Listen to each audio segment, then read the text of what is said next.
RSSൻ്റെ രൂപീകരണവുമായി ബന്ധപ്പെട്ടതിൻ്റെ 100-ാം വാർഷികം കേരളത്തിലുടനീളം വിവിധ രീതിയിൽ ഇന്ത്യയിലുടനീളം നടക്കുന്ന പരിപാടിയുടെ ഭാഗമായിട്ട് നടന്നു വരികയാണ്. RSSൻ്റെ അത്തരത്തിലുള്ളൊരു പരിപാടി സംഘടിപ്പിക്കുന്നതിൽ ആരും പ്രത്യേകമായിട്ട് വിമർശിക്കേണ്ടുന്ന പ്രശ്നമില്ല. പക്ഷെ അതിൻ്റെ ഭാഗമായി കേന്ദ്ര ഗവൺമെൻറ്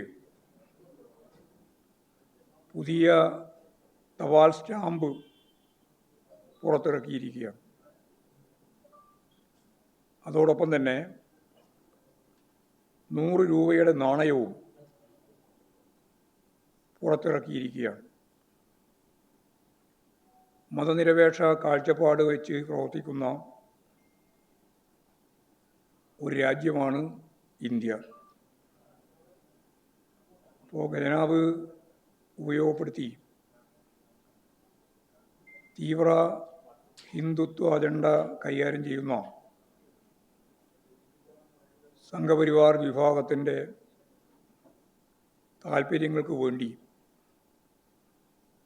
പ്രത്യേകിച്ച് RSSന് വേണ്ടി സ്റ്റാമ്പും നാണയങ്ങളും RSS പ്രചരണ ഉപാധിയായിട്ട് ഇറക്കുന്നു എന്നുള്ളത് കടുത്ത രീതിയിൽ പ്രതിഷേധിക്കേണ്ടുന്ന വർഗീയ പ്രചാരണ സംവിധാനം തന്നെയാണ്. നമുക്ക് ഹിന്ദു രാഷ്ട്രത്തിന് വേണ്ടിയിട്ടാണ് നമ്മുടെ ഊർജ്ജം മുഴുവൻ ചെലവഴിക്കേണ്ടത് എന്ന് രേഖാമൂലം എഴുതിയിട്ടുള്ള RSS നേതാവ് തന്നെയാണ് ഗോൾവാൾക്കർ. ഇത്തരത്തിലെല്ലാം വർഗീയ നിലപാടുകൾ സ്വീകരിച്ച് ഗാന്ധിവധം ഉൾപ്പെടെയുള്ള നിലപാടുകൾക്ക് ആശയ അടിത്തറ ഒരുക്കി ഗാന്ധിയെ കൊല്ലുന്ന നിലപാട് സ്വീകരിച്ചപ്പോൾ അതിൻ്റെ തന്നെ ഭാഗമായിട്ട് ഗോൾവാൾക്കർ ഉൾപ്പെടെ അറസ്റ്റ് ചെയ്യപ്പെട്ടു. ഗോഡ്സെ അതിൻ്റെ ഭാഗമായിട്ട് പ്രതിയായിട്ട് വന്നു. ഇത്തരത്തിലുള്ള എല്ലാ കാര്യങ്ങളെയും മറക്കാൻ പുതിയ തലമുറക്ക്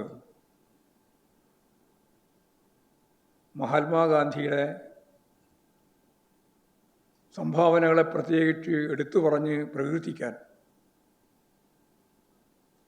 മോഹൻ ഭഗത് തയ്യാറാവുന്നു എന്നുള്ളത് ചരിത്രത്തിൻ്റെ വിരോധാഭാസമായ ഒരു ചിത്രമാണ്.